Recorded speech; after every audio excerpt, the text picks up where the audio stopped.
أعوذ بالله من الشيطان الرجيم بسم الله الرحمن الرحيم رب اشرح لي صدري ويسر لي أمري واحلل عقدة من لساني يفقهوا قولي واجعل لي وزيرا من أهلي يا رب زدني علما يا رب زدني علما يا رب زدني علما السلام علیکم ورحمۃ اللہ وبرکاتہ۔ آپ سب کیسے ہیں میرے شہزادے بچے، میرے پیارے بچے؟ اللہ تعالیٰ آپ کے لیے آسانیاں فراہم کرے، آپ کو اپنے حفظ و امان میں رکھے اور آپ میں سے ہی داعیے دین پیدا کرے، اور ہم سب کو قرآن پاک کو پڑھنے، سمجھنے اور اس پر عمل کرنے کی توفیق عطا فرما دے، آمین۔ آئیے دیکھتے ہیں پچھلے لیسن میں ہم نے کیا پڑھا۔ پچھلی آیات میں حضرت محمد صلی اللہ علیہ وآلہ وسلم کو منافقین کی نماز جنازہ پڑھنے اور ان کے لیے مغفرت کی دعا مانگنے سے منع فرمایا گیا۔ اللہ تعالیٰ نے فرمایا کہ منافقین کے لیے ان کا مال و دولت اور اولاد دنیا میں عذاب کا ذریعہ ہیں، اور اللہ تعالیٰ نے ان کے کفر و عناد کی وجہ سے ان کے دلوں پر مہر لگا دی ہے۔ آج ہم پڑھیں گے سورۃ التوبہ کی آیت نمبر 88 اور 89۔ دیکھتے ہیں اس میں کیا ہے، اور ایک ہی جیسا موضوع ہے، اس لیے دونوں مرج کر دی گئیں۔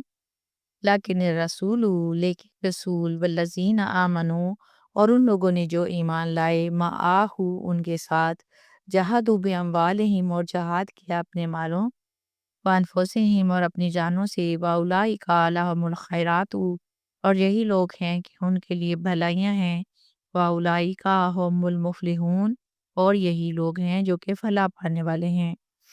اگلی آیت ہے، اعد اللہ، تیار کیے ہیں اللہ نے، لہم جنتین، ان کے لیے ایسے باغات، تجری من بہتی ہیں، تحتی حل انہارو، ان کے نیچے سے نہریں، خالدین فیہا، وہ ہمیشہ رہنے والے ہیں ان میں، ذالک الفوز العظیم، اور یہی بڑی کامیابی ہے۔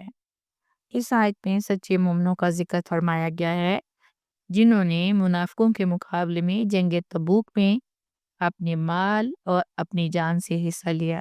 تو اللہ تعالیٰ نے یہاں رسول اللہ صلی اللہ علیہ وآلہ وسلم اور ان کے سچے ساتھیوں کی تعریف فرمائی۔ اللہ تعالیٰ فرماتے ہیں کہ وہ صحابہ کرام جنہوں نے دل سے ایمان قبول کیا اور ہر حال میں رسول پاک کے ساتھ کھڑے رہے، انہوں نے نہ صرف مال خرچ کیا بلکہ اللہ کی راہ میں قربان ہونے کے لیے بھی تیار ہو گئے۔ آپ کو پتہ ہے سخت گرمی تھی، قحط تھا، طویل سفر تھا، اور دشمن کے خوف نے ان کے رزموں کو قطعی ماند نہ کیا، تو اسی لیے دنیا اور آخرت کی تمام بھلائیاں ان کے لیے ہیں، یعنی دنیا میں عزت ہے، اطمینان ہے اور اللہ کی مدد۔ یہی لوگ حقیقی کامیاب ہیں، وہ جنہوں نے اپنے رب کے حکم سے ایمان، جہاد اور قربانی میں سچائی دکھائی۔ اللہ تعالیٰ نے ان لوگوں کے لیے جنتیں تیار کی ہیں۔ یہ جنت ان کے اخلاص، اصرار، صبر اور جہاد کا بدلہ ہے، اور ان نیک لوگوں کا اجر صرف وعدہ نہیں بلکہ پہلے ہی تیار کر دیا گیا ہے ان کے لیے سب کچھ۔ ان میں جنتیں، باغات ہیں جس میں نہریں بہتی ہیں، وہاں راحت ہے، سکون ہے، اور نعمتوں کو نہ ختم ہونے والا سلسلہ ہے۔ دیکھیے، وہ ہمیشہ ہمیشہ انہی جنتوں میں رہیں گے، اور یہی کامیابی ہے، یعنی اس کے ساتھ دنیا کی کامیابی کی اس کے سامنے دنیا کی کامیابی کی کوئی وقت نہیں۔ اصل کام یہ کیا ہے؟ اصل کامیابی تو یہ ہے کہ ہم اللہ تعالیٰ جو ہیں، اللہ تعالیٰ کے لیے ایسے کام کر لیں کہ اللہ تعالیٰ ہم سے رضامند ہو جائیں، اللہ تعالیٰ ہم سے راضی ہو جائیں۔ ہمیں اور کیا چاہیے؟ سورۃ التوبہ کی آیت نمبر 90 پڑھتے ہیں، بجا المعذرون، اور آئے بہانہ کرنے والے، من الاعرابی، دیہاتیوں میں سے، لیوزھن لہم، تاکہ اجازت دے دی جائے ان کو، وقعد الذین، اور وہ بیٹھے رہے وہ لوگ، کذبوا اللہ ورسولہ، جنہوں نے جھوٹ بولا اللہ اور اس کے رسول سے، سیصیب الذین، ان قریب پہنچے گا ان لوگوں کو، کفروا منہم، جنہوں نے کفر کیا ان میں سے، عذاب علیم، دردناک عذاب۔ جس طرح مدینے کے رہنے والوں میں ہمیں پتہ ہے کہ منافقین بھی رہتے تھے اور مومنین بھی تھے، اسی طرح دیہات کے رہنے والوں میں بھی ہر قسم کے لوگ پائے جاتے تھے۔ ان میں یہاں اس آیت میں دو قسم کے دیہاتیوں کا ذکر فرمایا گیا ہے۔ یہاں دیہاتیوں کی جن دو جماعتوں کا ذکر کیا گیا ہے، ایک ہے معذرون، دوسرے ہیں قائدون۔ معذرون پہلی جماعت ہے، اس سے مراد جھوٹے بہانے بنانے والے منافق، جنہوں نے کہا ہے ہمارے سواری نہیں ہے، فصل پک چکی ہے، گرمی بہت زیادہ ہے، لیکن ان میں کچھ واقعی مجبور تھے، لیکن زیادہ تر نفاق اور سستی کی وجہ سے بہانے کر رہے تھے۔ اب وہ اجازت چاہ رہے تھے کہ ہم جہاد میں نہ جائیں، یعنی اپنی نافرمانی کو رسول پاک صلی اللہ علیہ وآلہ وسلم کی اجازت سے چھپانا چاہتے تھے، لیکن کچھ ایسے بھی تھے جو بالکل آئے نہیں، نہ عذر پیش کیا، نہ معافی مانگی۔ یہ سخت منافقین تھے جن کے دل میں ایمان نہیں تھا۔ اللہ تعالیٰ فرماتے ہیں کہ ان میں سے جو کفر پر قائم ہیں ان پر دردناک عذاب آنے والا ہے۔ اب یہ عذاب کی شکل کیا ہوگی؟ یہ عذاب دنیا میں رسوائی کی صورت میں بھی ہو سکتا ہے اور آخرت میں جہنم کی شکل میں بھی۔ یاد رکھیں، لفظ مزدورون کی دو طرح کی تفسیر بیان فرمائی گئی ہے۔ ایک ان میں ہے حقیقی عذر والے لوگ، یہ وہ مخلص مومن تھے جو کسی حقیقی مجبوری جیسی بیماری یا وسائل کی کمی کی وجہ سے غزوہ میں شریک نہیں ہو سکتے تھے۔ وہ آپ کے پاس حاضر ہوئے، اپنا عذر بتاتے اور اجازت طلب کرتے۔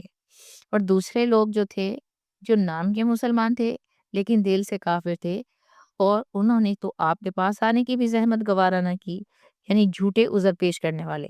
اس لیے اللہ تعالیٰ نے انہیں عذاب کی سخت وعید سنائی ہے۔ ہمیں کیا سبق ملتا ہے؟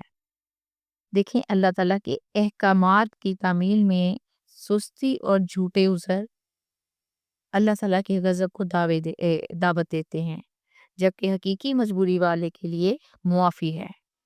سورۃ التوبہ کی آیت نمبر 91 پڑھتے ہیں، لیسا علی الضعفاء، نہیں ہے کمزوروں پر، بلا علی المرضى، اور نہ مریضوں پر، بلا علی الذین، اور نہ ان لوگوں پر، لا یجدون، جو نہیں پاتے، ما ینفقون، جس سے وہ خرچ کریں، حرجن، کوئی حرج، اذا نصحوا للہ رسولہ، جب وہ خیر خواہی کریں اللہ اور اس کے رسول کے لیے، ما علی المحسنین، نہیں ہے نیکی کرنے والوں پر، من سبیل، اعتراض کا کوئی راستہ، واللہ غفور الرحیم، اللہ تعالیٰ بخشنے والا اور نہایت مہربان ہے۔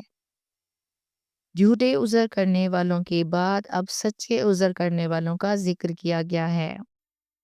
اس آیت میں 3 قسم کے لوگوں کا ذکر ہے، یعنی ضعیف اور کمزور لوگ، مطلب بوڑھے، بچے، عورتیں، یا پیدائشی طور پر کمزور اور نحیف لوگ جو جہاد کی مشقت برداشت نہ کر سکیں۔ اب دوسرے وہ لوگ جو بیمار ہیں، دائمی مریض تھے، یعنی اندھے، لنگڑے، اپاہج یا وقتی بیماری والے۔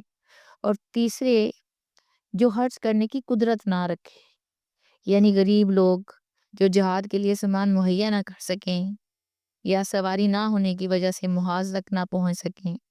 اب ایسے لوگوں پر کوئی گناہ نہیں، بشرطے کہ وہ اللہ تعالیٰ اور اس کے رسول کے لیے دل میں خلوص رکھتے، یعنی ان کی اطاعت کریں، پیچھے سے مجاہدین کے گھروں کی خبر گیری کریں اور دل سے خیر خواہ رہیں۔ ایسے لوگوں کو دیکھیں، اللہ تعالیٰ نے محسنین قرار دیتے ہوئے فرمایا ہے کہ ان پر الزام کی کوئی راہ نہیں۔ غور کریں تو غزوہ تبوک میں سواریوں کی کمی تھی، ہم نے پڑھا یہ، ایک ان پر کئی صحابہ سوار تھے، کچھ مسلمان سواری نہ ہونے کی وجہ سے روتے ہوئے واپس چلے گئے۔ اللہ سبحانہ وتعالیٰ نے ان کے اخلاص کو پسند فرمایا۔ حضرت انس رضی اللہ تعالیٰ عنہ سے روایت ہے کہ آپ نے فرمایا کہ دیکھیں، مدینہ میں ایسے لوگ ہیں جو تمہارے ساتھ ہر سفر، ہر وادی میں شریک ہیں، مگر مجبوری نے انہیں پیچھے روک رکھا ہے۔ اس آیت سے پتہ چلتا ہے کہ شرعی عذر والوں پر جہاد کی فرضیت ثابت ہے، مگر اخلاص شرط ہے۔ اب جھوٹے عذر والوں پر مہر سخت ہو جاتی ہے۔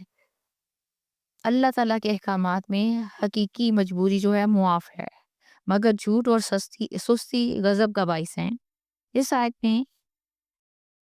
اس آیت میں جنت کی اہمیت بھی واضح ہو گئی، جنت نہیں ہے لفظ، نیت، اس آیت میں نیت کی اہمیت بھی واضح ہو گئی۔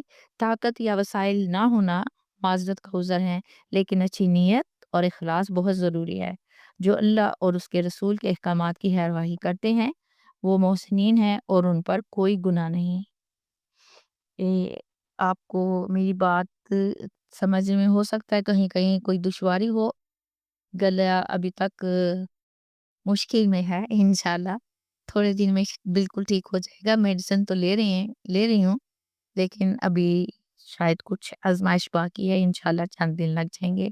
معذرت کے ساتھ اسی کے ساتھ میں آپ سے اجازت چاہتی ہوں۔ ہنستے رہیے، بستے رہیے، خوش رہیے، آباد رہیے، اللہ کی مان میں رہیے۔ انشاءاللہ پھر ملیں گے، تب تک کے